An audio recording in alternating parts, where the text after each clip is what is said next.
இசைக்கியேல் தீர்க்க தரிசன புஸ்தகம் 22ஆம் அதிகாரம் 30ஆம் வசனத்துக்கு திருப்புங்க. இசைக்கியேல் என்ற ஒரு தீர்க்கதரிசியினுடைய புஸ்தகம், ஆண்டவர் பயன்படுத்தின தீர்க்கதரிசி எழுதின புஸ்தகம் பைபிள் இருக்குது.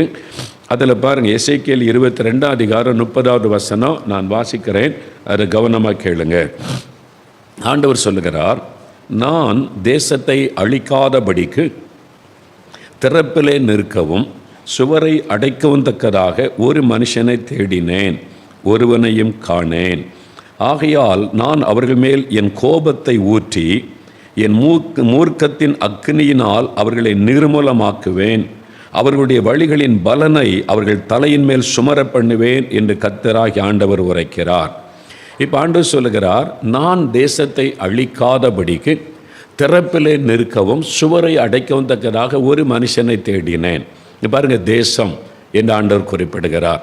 நம்முடைய ஆண்டவர் இயேசு கிறிஸ்து அவர் ராஜ்யங்களின் தேவன், தேசங்களின் தேவன். அவர் தேசங்கள் மீது அக்கறை உள்ள தேவன். அவர்தான் இந்த முழு உலகத்தை உண்டாக்கி மக்களை சிருஷ்டித்து அவர்களுக்கு எந்தெந்த நாட்டில் வசிக்க வேண்டும் என்ற எல்லைகளை ஏற்படுத்தினதாக பைபிளில் பார்க்கிறோம். அதனால் அவர் ஜனங்கள் மேல் அன்பும் அக்கறையும் உள்ள ஒரு தேவன். இப்போ ஆண்டவர் சொல்லுகிறார், தேசத்துக்கு ஒரு அழிவு வருகிறது, அந்த தேசம் அழிக்கப்பட போகிறது, தேசத்துக்கு ஒரு பெரிய ஆபத்து வருகிறது. ஆனால் அது அழிக்கப்படாதபடி தேசம் பாதுகாக்கப்பட வேண்டுமானால் திறப்பில் இருக்கிற ஒரு மனிதன் வேண்டும், அதை நான் தேடுகிறேன் என்று ஆண்டவர் சொல்லுகிறார். இந்த வசனத்தை நல்லா கவனிச்சிங்கன்னா, சாத்தான் தேசத்தை அழிக்கப் போகிறான், சாத்தானால் இந்தியாவுக்கு ஒரு பெரிய ஆபத்து வருது, அமெரிக்காவுக்கு ஒரு ஆபத்து வருது, இலங்கைக்கு வருது அப்படின்னு ஆண்டவர் சொல்லாதபடி நான் தேசத்தை அழிக்காதபடி என்று ஆண்டவர் சொல்லுகிறார். இதுதான் நமக்கு ஒரு ஆச்சரியமானது.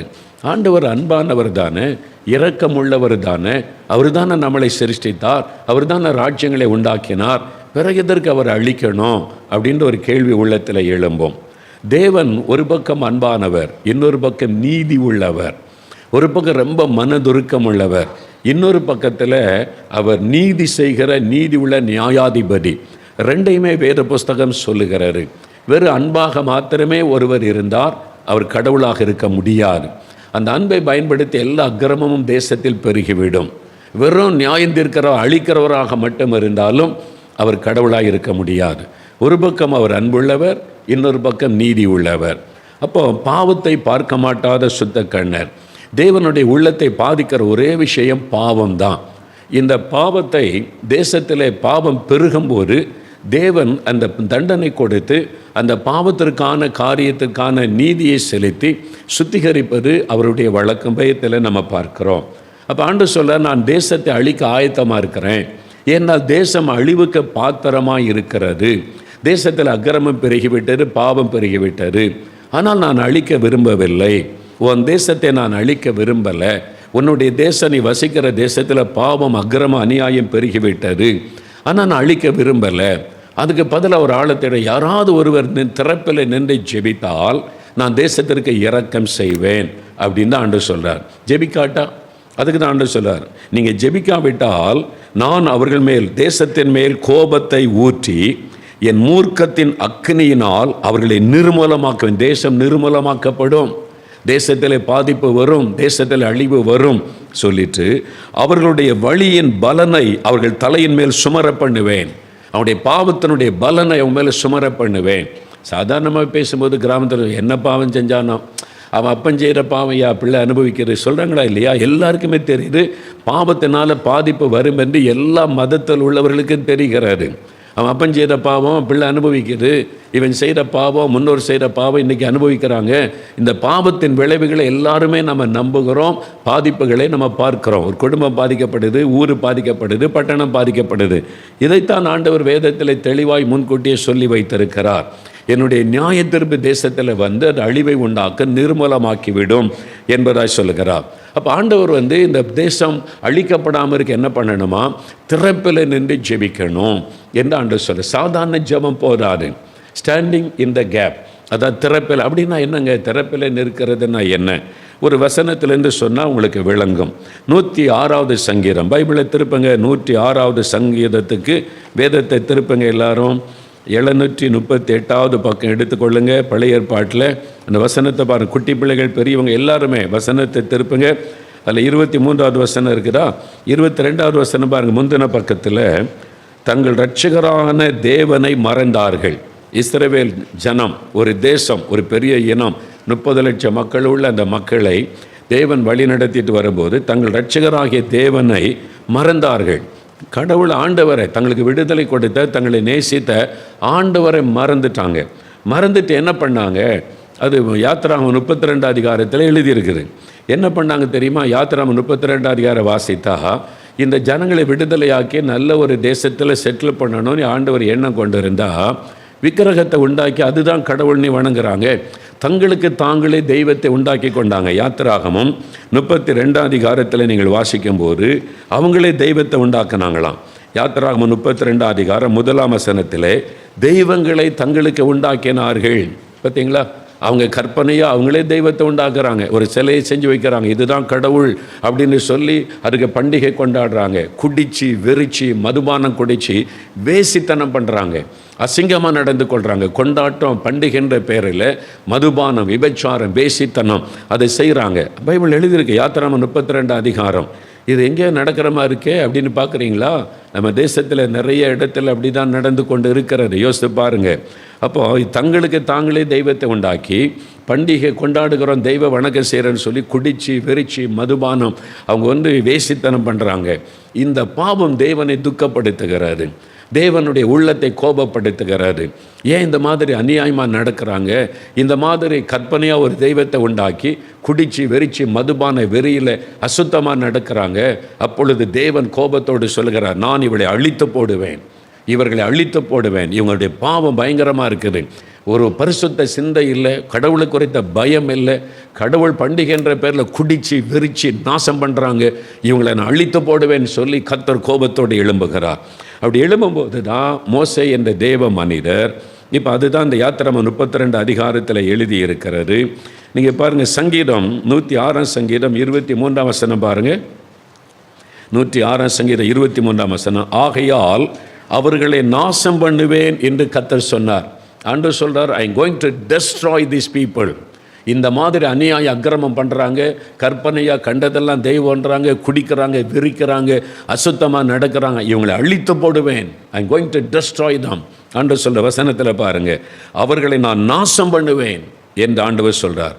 அப்பொழுது அவரால் தேவனால் தெரிந்து கொள்ளப்பட்ட மோசே என்கிற தேவ மனிதர் அவர்களை அவர் அழிக்காதபடிக்கு அவருடைய உக்கரத்தை, கோபத்தை ஆற்றும் பொருட்டு கர்த்தருக்கு முன்பாக திறப்பின் வாயிலே நின்றான்.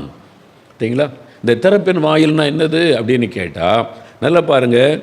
ஒரு பக்கம் பாவம் செய்து தேவனை கோபமூட்டின மக்கள், விபச்சாரம், வேசித்தனம், குடிவெறி, கடவுள் கும்பிடுறன்ற பேரில் குடிக்கிறான், விரிக்கிறான், துன்மார்க்கமாக நடக்கிறான், சாராயம் ஓடுகிறது, குடிச்சு வெறிச்சு துன்மார்க்கமாக நடக்கிறாங்க, பண்டிகை கொண்டாடுற பேரில் விபச்சாரம், வேசித்தனம் பண்ணி ஒழுக்கக்கேடானதெல்லாம் செய்கிறாங்க. கடவுள் அதை பார்க்குறார். பார்த்த உடனே அவருக்குள்ள கோபம் வருகிறாரு. கடவுள் நம்ம வணங்குறேன்னு சொல்லி இப்படி துன்மார்க்கமாக நடக்கிறீங்களா, இவங்களை அழிச்சு போடுறேன் அப்படின்னு கோபத்தோடு எழும்புகிறார். அப்போ மோசே என்ற தேவ மனிதர் இந்த பக்கம் அழிவுக்கு பாத்திரமாக இருக்கிற ஜனம் பாவம் செய்து துன்மார்க்கமாய் நடந்து தேவனை கோபப்படுத்திட்டாங்க. இந்த பக்கம் பரிசுத்தமுள்ள தேவன் அவர் கோபத்தோட இவங்களை நான் அழிக்க போகிறேன் அப்படின்னு நிற்கிறார். இந்த ரெண்டுக்கு நடுவில் மோசே நிற்கிறார். ஆண்டவருக்கு முன்னால் மறித்து கொண்டு, இல்லை ஆண்டவரே அவங்கள அழிக்கக்கூடாது, அவங்க மன்னிச்சிருங்க மன்னிச்சிருங்க மன்றாடுகிறார். அவங்க செய்தது பாவம்தான், அவங்க விக்கிரகம் செஞ்சது பாவம்தான், சிலையை போய் வணங்கி கடவுள்னு சொன்னது பாவம்தான், அவங்க விபச்சாரம் பண்ணது பாவம்தான், குடிச்சு வெறிச்சது பாவம்தான், மன்னிச்சிருங்க, அவங்களுக்காக நான் அவங்ககிட்ட பரிந்து பேசுகிறேன்னு சொல்லி பாவம் செய்த மனிதர்களுக்கும் பரிசுத்தமுள்ள தேவனுக்கு நடுவாக நிற்பதான் ஸ்டாண்டிங் இன் த கேப். ரெண்டுக்கு நடுவாக நின்று திறப்பிலே நிற்பது என்பது. அப்படி பேசும்போது நீங்கள் யாத்திராகமம் 32 அதிகாரம் வாசித்தீர்கள் என்றால் 13ஆம் வசனத்தின் பின்பகுதியில் கெஞ்சி பிரார்த்தனை பண்ணினார். மோசே எப்படி ஜெபம் பண்ணாராம்? கெஞ்சினார். ஆண்டவரே மன்னிச்சிருங்க, இந்த மக்களை மன்னிச்சிருங்க, அவங்க பாவம் செய்துட்டாங்க, உம்மை வேதனைப்படுத்திட்டாங்க, அவங்க பாவத்துக்கு இடம் கொடுத்துட்டாங்க, தயவாக மன்னிச்சிருங்க, இறக்க செய்யுங்க, தண்டிச்சிராதங்க, அழிச்சிராதங்கன்னு கெஞ்சி பிரார்த்தனை பண்ணினான். பாருங்க 11ஆம் வசனத்தின் பின்பகுதியில் பார்த்தீங்கன்னா, இந்த ஜனத்துக்கு ஒரு நம்முடைய கோபம் பற்றி எரியுதே, ஆண்டவரை கோபப்படாதங்க மன்னிச்சிருங்கன்னு சொல்லி மோசே கெஞ்சி பிரார்த்தனை பண்ணினதுனால ஆண்டவர் 14ஆம் வசனத்தில், அப்பொழுது கர்த்தர் தமது ஜனங்களுக்கு செய்ய நினைத்த தீங்கை செய்யாதபடிக்கு பரிதாபம் கொண்டார். கர்த்தர் ஒரு மனிதன் திறப்பில் நின்று மன்றாடினதினால தேவன் பரிதாபம் கொண்டார். தேவன் செய்ய நினைத்த தீங்கை செய்யாதபடி.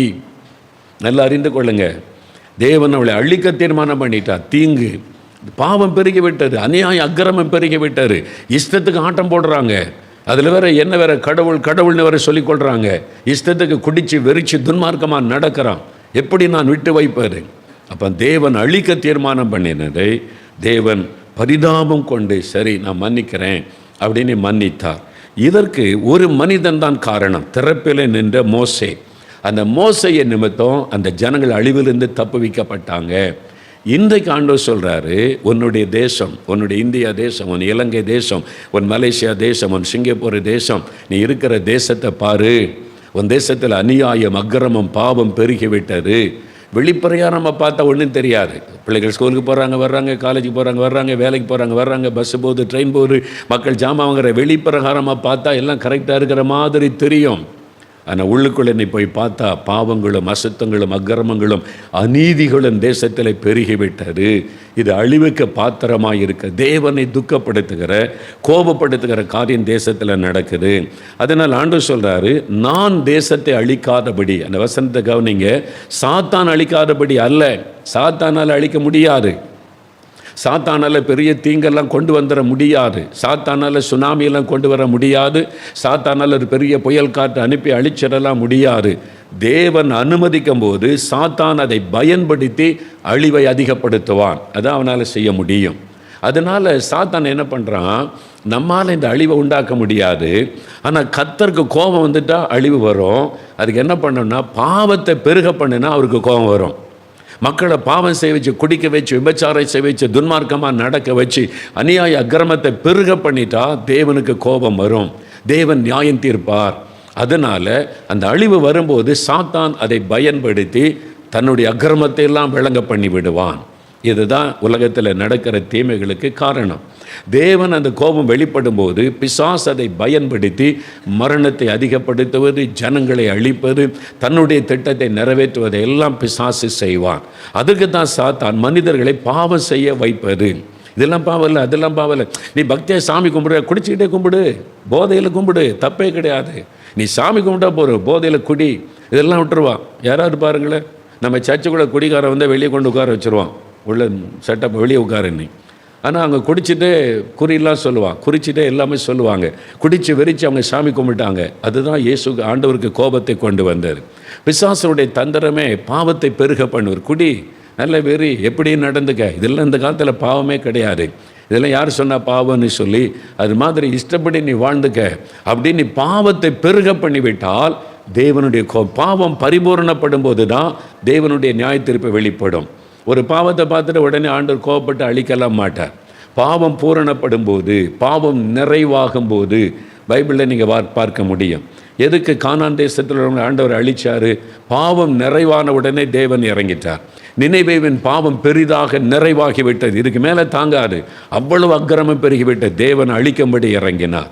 சோதோம் கொமோராவில் பாவம் பெருகி பெருகி பெருகி அது பாவம் இதுக்கு மேலே தாங்காது, அந்த அளவுக்கு பாவம் பெருகி விட்டது.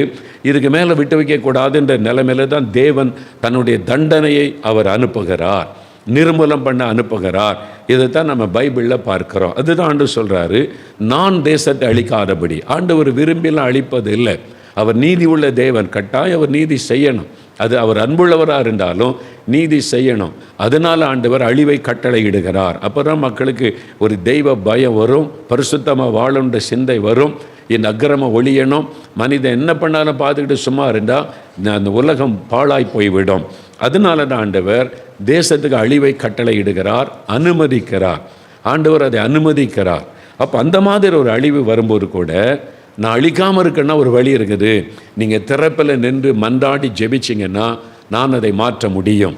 சாத்தான் வந்து குற்றப்படுத்த முடியாது. நம்ம பாவம் செய்ய செய்ய கடவுள் சும்மா இருந்தால் சாத்தான் ஆண்டவர்கிட்ட போய் சொல்லுவான், நீர் நீதி உள்ளவர் தானே, இவ்வளோ அக்கிரமம் நடக்குதில்ல, பார்த்துட்டு சும்மா இருக்கிறீரு, என்னை மட்டும் பாவம் செய்தேன்னு சொல்லி பரலோகத்தை விட்டு விரட்டி விட்டீங்களே, இவங்க பாவம் செய்கிறாங்க, நீங்கள் உண்டாக்கின மனிதர்கள், சும்மா விட்டு வைப்பீரா? என்னை சும்மா இருந்தாக்கி அப்போ நீர் அப்போ எனக்கு செய்தது அநீதி தானே பிசாசு குற்றப்படுத்துவான். அதனால் தேவன் பாவம் செய்கிறவங்களே தண்டிக்காமல் இருக்க முடியாது. அவர் செய்யணும், அப்போ தாங்க அவர் கடவுள். தண்டிக்காமல் இருக்கணுமானா ஒருவர் பரிந்து பேசினா தேவன் மனம் இறங்குவார். அப்படி பரிந்து பேசுகிறதுக்கு தான் நம்மை தேவன் தெரிந்தெடுத்து நீங்கள் ஜெபம் பண்ணுங்க, 21 நாள் உபவாசம் பண்ணுங்க, பாரம் எடுத்து செபிங்க. இதெல்லாம் மோசே சொல்கிறாங்க. தப்பு தான், அவங்க தப்பு பண்ணிட்டாங்க, பாவம் செய்துட்டாங்க, விக்கிரகத்தை உண்டாக்கிட்டாங்க, விபச்சாரம் பண்ணிட்டாங்க. ஆனாலும் தேவரீர் இறங்கும் அப்படின்னு மன்றாடி ஜெபிக்கும் போது தான் தேவன் மோசேனுடைய ஜெபத்தை கேட்டு இறங்கினார் என்று வேதத்தில் நம்ம பார்க்கிறோம். இதே காரியம்தான் இன்றைக்கு இந்தியாவுக்கு ஆண்டவர் சொல்கிறார், உங்கள் தேசத்துக்கும் ஆண்டவர் தான் சொல்லுகிறார். அப்போது ஏன் தேசத்தை அழிப்பேன்னு சொல்கிறார்? அப்படி என்ன பாவம் தான் அந்த தேசத்தில் காணப்படுகிறது அப்படின்னு சொன்னீங்கன்னா, நீங்கள் பாருங்கள், சில காரியம் இந்த எசேக்கியேல் 22 அதிகாரத்தில் நீங்கள் வாசிக்கும்போது ஒரு 4 காரியம் பாருங்கள். முதலாவது பாவம் எங்கே இருக்குது தெரியுமா? சபைக்குள்ளே, கிறிஸ்தவங்களுக்குள்ள, ஊழியங்களுக்குள்ள. அதுதான் தேவனை ரொம்ப துக்கப்படுத்துகிறது. முதல்ல அதை அறிந்து கொள்ளணும். ஒரு 4 காரியம் வேத வசனத்திலிருந்தே நம்ம பார்க்கலாம். இந்த எசேக்கியேல் 22 அதிகாரம் எடுத்துட்டிங்களா? அந்த வசனம் 986 பக்கம் எடுத்துக்கொள்ளுங்க. 24 வசனத்தில் பாருங்கள், மனுபுத்திரனே, நீ தேசத்தை பார்த்து, நீ சுத்தம் பண்ணப்படாத தேசம். இதுல சுத்தம் பண்ணப்படாத தேசத்தில் பரிசுத்தம் இல்லை. கடவுள் என்கிறவர் பரிசுத்தம் உள்ளவர். கடவுள் என்கிறவர் பரிசுத்தம் உள்ளவர். அப்போது அவர் அந்த பரிசுத்தத்தை அவர் எதிர்பார்க்கிறார். முடிந்த அளவுக்கு பரிசுத்தத்துக்கு மனுஷன் பிரயாசப்படணும்ல. துணிகரமாக பாவம் செய்துட்டு எல்லாம் செஞ்சால் அதனால தான் ஆண்டு சுத்திகரிக்கப்படாத ஒரு தேசம் சொல்லிட்டு, இப்போது என்னென்ன காரியம் தேவனை துக்கப்படுத்தினது நல்ல கவனிங்க. கிறிஸ்தவ ஊழியர்கள், கிறிஸ்தவ விசுவாசிகள் நம்ம தான் ஆண்டவர் முதல்ல நிறுத்துகிறார். முதல்ல பாருங்கள், 25வது வசனம் நான் வாசிக்கிறேன், கவனமாக பாருங்கள். பைபிளை பாருங்கள். எசேக்கியேல் 22:25. தேசத்தில் உள்ள தீர்க்கதரிசிகள் அதன் நடுவில் கட்டுப்பாடு பண்ணுகிறார்கள். கர்ச்சிக்கிற சிங்கம் இரை கவுகிறது போல ஆத்துமாக்களை அவர்கள் பட்சிக்கிறார்கள். திரவியத்தையும் விலை உயர்ந்த பொருட்களையும் வாங்கி கொள்ளுகிறார்கள். அதன் நடுவில் அநேகரை விதவைகள் ஆக்குகிறார்கள். தீர்க்கதரிசிகள் எப்படி இருக்காங்க பாருங்க. கர்த்தருடைய தீர்க்கதரிசின்னு சொல்லிக்கொண்டு ஆண்டவர் சொல்றார், தீர்க்கதரிசிகள்னு சொல்லிக்கொண்டு ஆத்துமாக்களை பட்சிக்கிறாங்க, ஆத்துமாக்களை கெடுக்கிறாங்க, ரட்சிப்புகளை நடத்துவது இல்லை. தீர்க்கதரிசனை சொல்றேன்னு சொல்லி கிருபை, அந்த கிருபை, இந்த கிருபை எப்படி வாழலாம், நீ ஆத்துமாக்களை பட்சிக்கிற பொல்லாத தீர்க்கதரிசிகள் எழும்பி இருக்கிறாங்க. இதெல்லாம் தேவன் பார்க்கிறார். அவங்களுடைய நோக்கெல்லாம் திரவியம், பணம், ஆடம்பரம். வசனம் சொல்லியிருப்பாருங்க, அவங்க திரவியம், பணம், விலையுயர்ந்த பொருட்கள். தீர்க்கதரிசிக்கு இருக்குது ரோல்ஸ் ராய் காரு, தீர்க்கதரிசிக்கு இருக்குது சொந்த ஃப்ளைட்டு. பாருங்கள், ஆடம்பரம். அது ஒரு சுவிசேஷம் அறிவிக்க போகிற ஆளுன்னா கூட பரவாயில்ல. தீர்க்கதரிசிகள் ஆடம்பரமான பொருட்களை வைத்து தீர்க்கதரிசனம், பொய்யான தீர்க்கதரிசனம் சொல்லி சொல்லி பணம் சேர்க்கிறாரு. அதுதான் அப்படிப்பட்ட கள்ள தீர்க்கதரிசிகள் சபைக்குள்ளே பெருகிட்டாங்க, கிறிஸ்தவ உலகத்தில் பெருகிட்டாங்க. ஒரு தீர்க்கதரிசினா பைபிளில் இருக்கிற மாதிரி இப்போ தீர்க்கதரிசியை பார்க்க முடியல. ஆடம்பரம், பணம் பணம் பணம், மக்கள்கிட்ட பணம் பறிக்கிறது அவனுடைய நோக்கமே. பாருங்கள், நீங்கள் பணக்காரன் ஆவதற்கு என்ன வழி? ஆண்டவர் சிலுவையில் மறிச்சதே நம்மளை பணக்காரனாக்க. அதனால் பணக்காரன் ஆவதற்கு என்ன வழின்னு சென்னையில் கான்ஃபரன்ஸ்.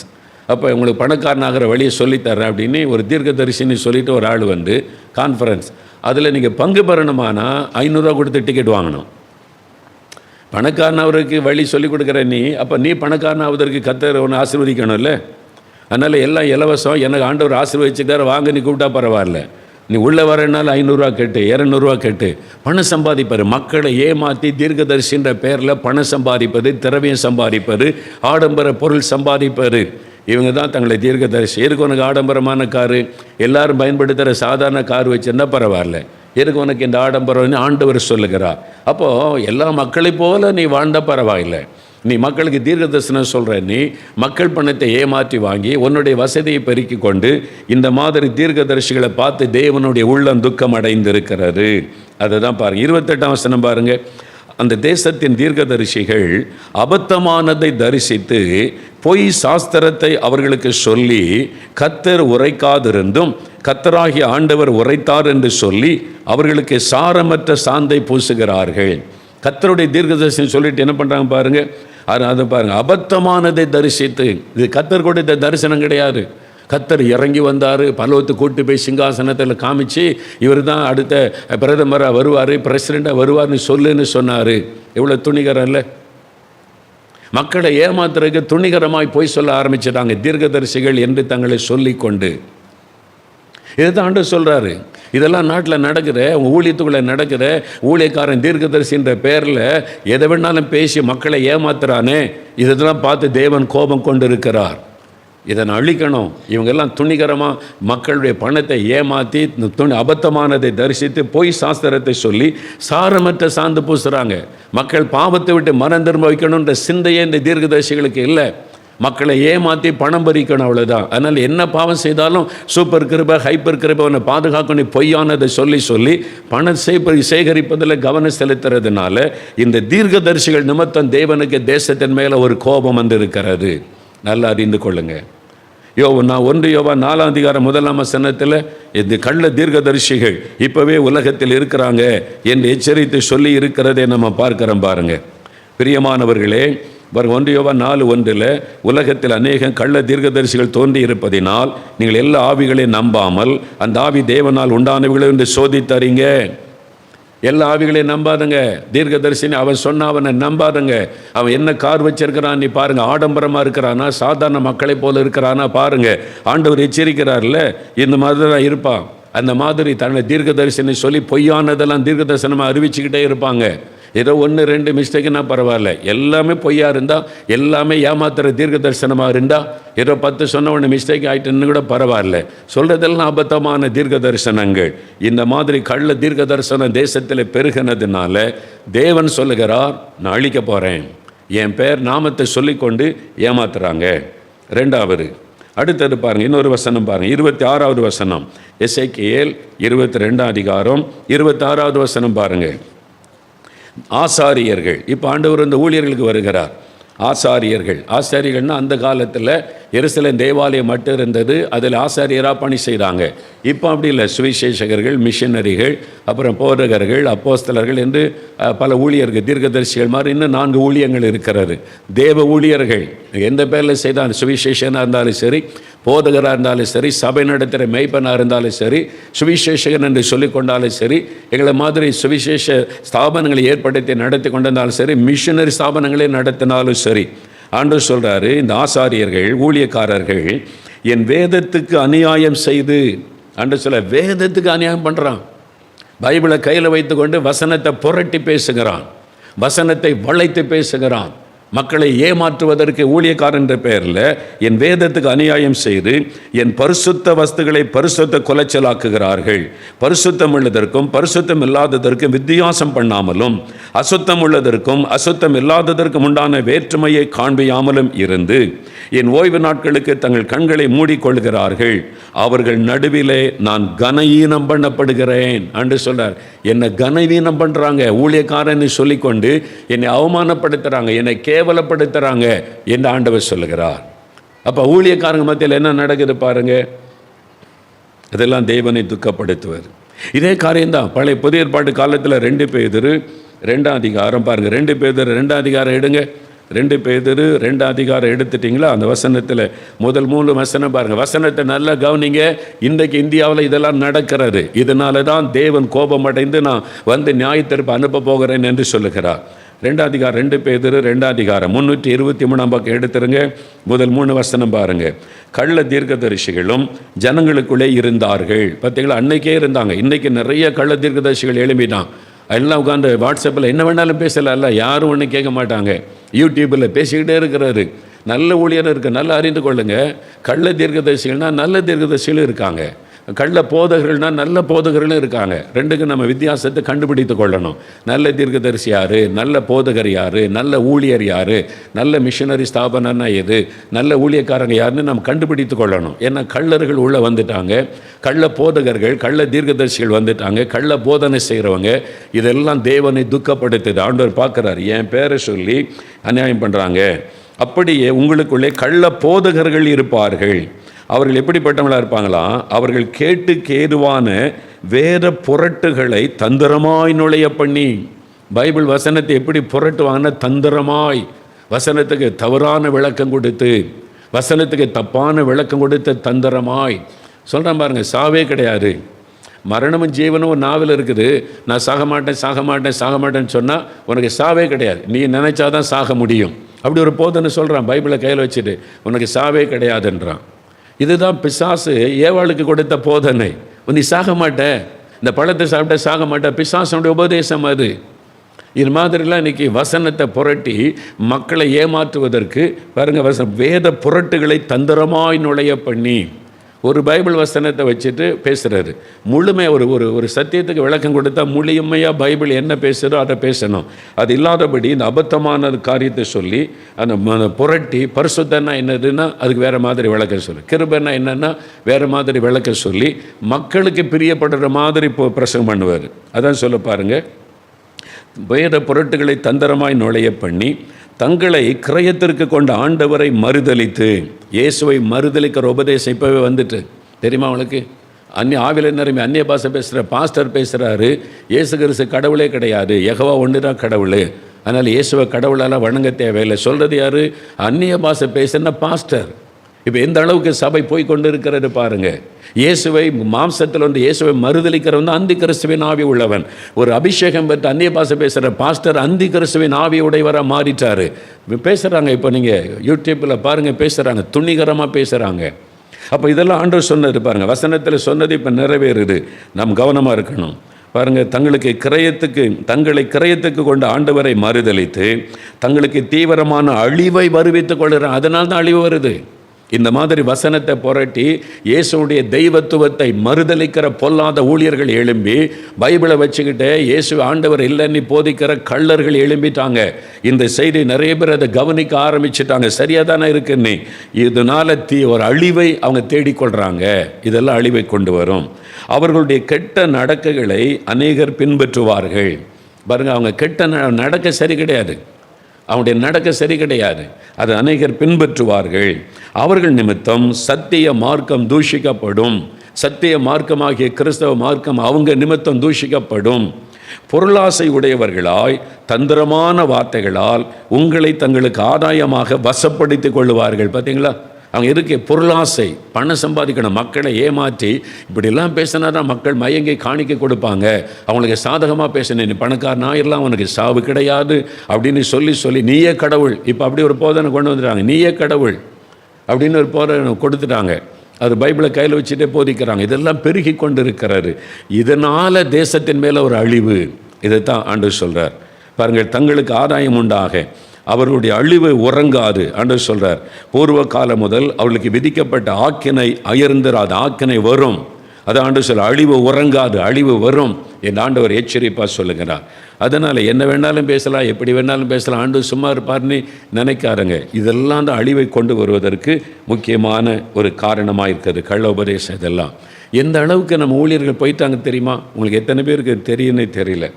ஒரு ஊழியக்காரர் டிவியில் பேசும்போது சொல்கிறாரு, ஆண்டவர் பரலோகத்துக்கு கூட்டு போனாராம். அவரை கூட்டு போய் ஆண்டவர் சொன்னாராம், ஜீவ புஸ்தகம் இருக்குல்ல, ஜீவ புஸ்தகம் பைபிள் இருக்குல்ல, அந்த ஜீவ புஸ்தகத்தில் பேர் எழுதப்பட்டாராம் பரலோகத்துக்கு போக முடியும். அந்த ஜீவ புஸ்தகத்துலேருந்து ஒரு பேப்பரை கிழித்து இந்த ஊழியக்கார்ட்ட கொடுத்தாராம். அந்த ஊழியக்காரர், ஆண்டவரை எதுக்கு ஜீவ புஸ்தகத்துலேருந்து பேப்பரை கிழிச்சு ஏன்ட்ட தர்றீங்க அப்படின்னா, உன் ஊழியத்துக்கு யாரெல்லாம் காணிக்க அனுப்புகிறாங்களோ அவங்க பேரெலாம் அதில் எழுதிக்க, அவங்க பரலோகத்துக்கு வந்துடலாம். என்ன துணிகரம் அந்த ஊழியக்காரனுக்கு. அப்போ காசு கொடுத்தா, அதுவும் உன் ஊழியத்துக்கு காசு கொடுத்தா டைரெக்டாக பரலோகத்துக்கு வந்துடலாம். அந்த பேரை நீயே எழுதிக்க. அப்போ குடிகாரன் காசு கொடுத்தா குடிகாரன் பேரை எழுதுவியா நீ? ஒரு விபச்சாரக்காரன் காசு கொடுத்தா விபச்சாரங்கிற பேர் ஜீவ புஸ்தகத்தில் எழுதி பரலோகத்துக்கு போக முடியுமா? பரலோகத்து ஜீவ புஸ்தகத்தின் பேப்பரை கிழிச்சு எந்த ஊழியக்காரன் கையிலாவது ஆண்டவர் கொடுப்பாரா? எந்த அளவுக்கு பணத்துக்காக துணிகரமான காரியத்தெல்லாம் சொல்ல ஆரம்பிச்சிடான். பரலோகத்துக்கு போனேன், ஆண்டவர் சொன்னார் பேப்பரை கிழிச்சு கொடுத்தாருன்னு. பார்த்தீங்களா? அப்போ இதெல்லாம் பார்த்துட்டு ஆண்டவர் எப்படி சும்மா இருப்பார் சொல்லுங்கள்?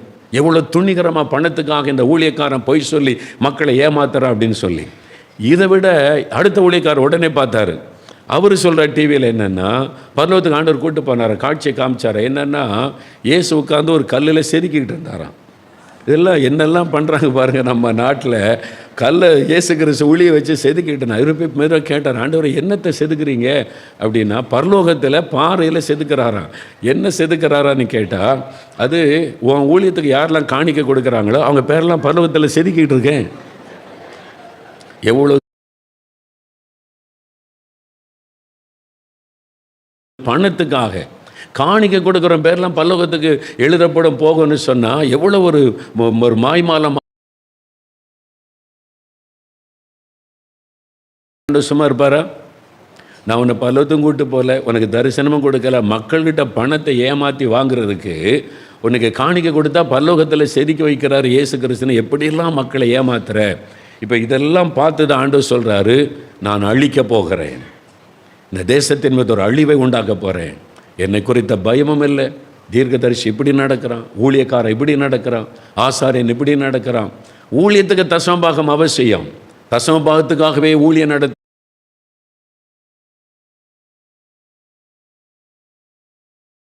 பணம் பணம் பணம் வெறும் தசம்பாத்துக்காக பிஸ்னஸாக பண்ணுறோம். சபை நடத்துறது சபை பிஸ்னஸா? ஊழியம். அந்த ஊழியம் நடக்கிறது தசம்பாக அவசியம். அது கொடுக்கறத வச்சு சபையை பெருக பண்ணணும், சுவிசேஷம் அறிவிக்கணும். ஆனால் வெறும் தசம்பாகத்துக்கு பிழைப்பு நடத்துவதற்கே சபை ஆரம்பிக்கிற சிலர் துணிந்து விட்டார்கள். இதெல்லாம் தேவன் பார்க்குறார். ஒரு ஊழியமும் செய்கிறதில்லை, சுவிசேஷம் அறிவிக்கிறதில்லை. மக்களை மாத்திரம் அதை கொண்டு வா, இதை கொண்டு வா, தசம்பாகம் கொடுன்னு சொல்லி கட்டாயப்படுத்துவாங்க. அவ்வளோ பணத்தை வச்சு என்ன பண்ணுற?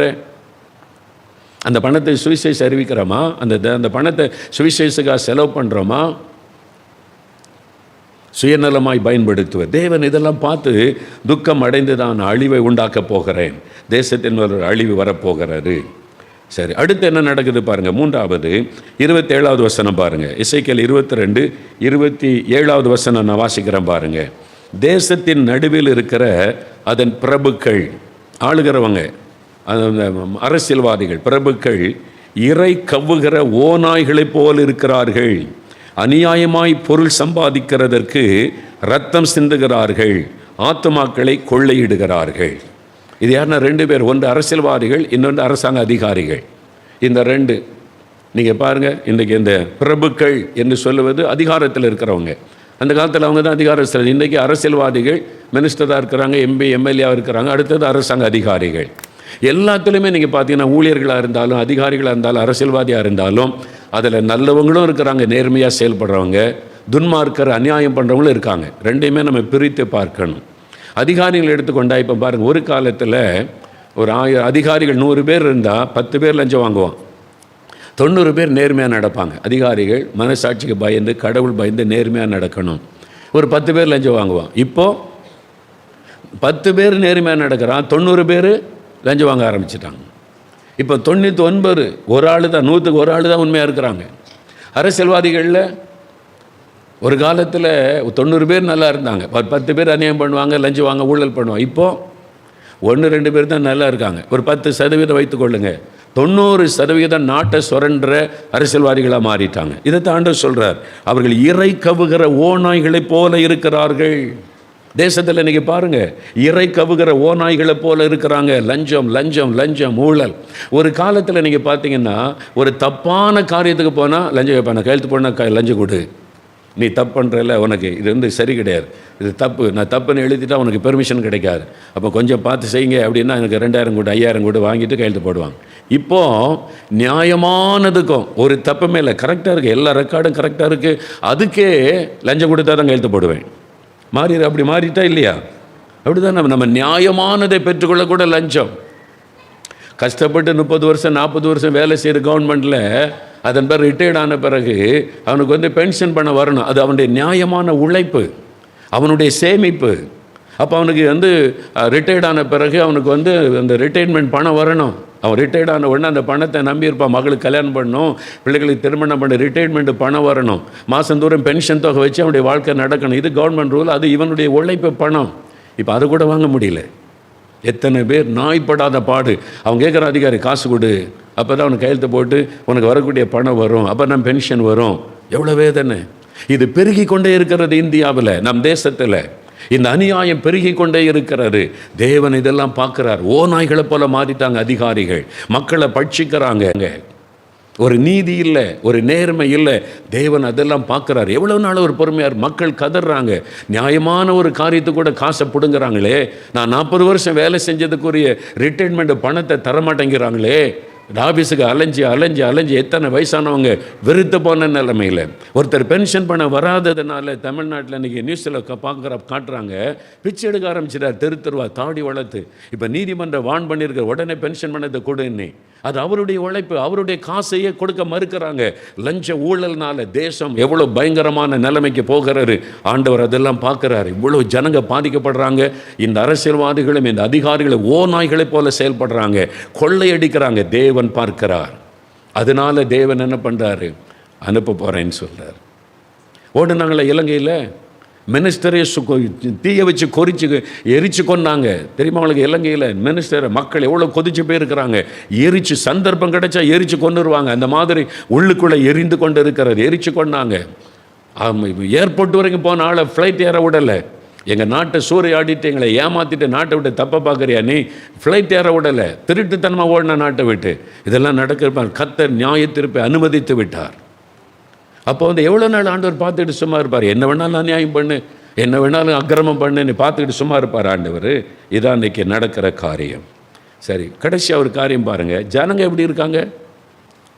ஜனங்கள் எப்படி இருக்காங்க? அதே ஆண்டவர் பார்க்க சொல்கிறார். 29வது வசனம் பாருங்கள்.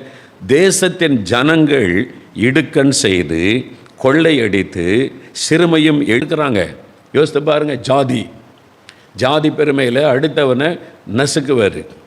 ஜாதி பெருமையில் கடையில் ஜாமான் தர முடியாது என்பது. தமிழ்நாட்டிலே பாருங்கள், இப்போ 2-3 பேர் அரெஸ்ட் பண்ணி உள்ளே வச்சுட்டாங்க. இவன் இந்த ஜாதி எங்கள் கடையில் ஜாமான் தர மாட்டான். எவ்வளோ கொடூரமான காரியம் தேசத்தில் நடக்கிற. மக்களை அப்படி அவமதிப்பது பாருங்கள். ஜனங்கள் எப்படி இருக்காங்க? இடுக்கண் செய்து கொள்ளையடித்து. அதான் நடக்கிற, கொள்ளையடிக்கிறாரு. ஒரு காலேஜில் பிரச்சனை வந்துட்டு ஒரு ஒரு பிள்ளை செத்து போச்சுது. அதனால எல்லாம் போராட்டம் நடத்தினா எதிர்ப்பு தெரிவித்து நியாயம் கேட்டால் சரி, உள்ள நுழைஞ்சு கொஞ்சத்தை எரித்து அதில் பொது ஜனங்கள் எப்படின்னாங்க, பொதுமக்கள் போய் ஃபேனை தூக்கிட்டு போகிறான், பெஞ்சை தூக்கிட்டு போகிறான். எங்கேருந்து இந்த புத்தி வந்துச்சு? அப்போ இவனுக்கு என்ன எண்ணம் இருக்குது? ஒரு பிள்ளை செத்து போனதுக்கு நீதி கேட்கணுன்றது அவனுடைய நோக்கம் இல்லை. உள்ள நுழைஞ்சி ஃபேனை திருட்டிட்டு போகிறான், ஸ்கூலுக்குள்ளே நுழைஞ்சி அங்கே இருக்கிற பீரவை தூக்கிட்டு போகிறான், பெஞ்சை தூக்கிட்டு போகிறான்.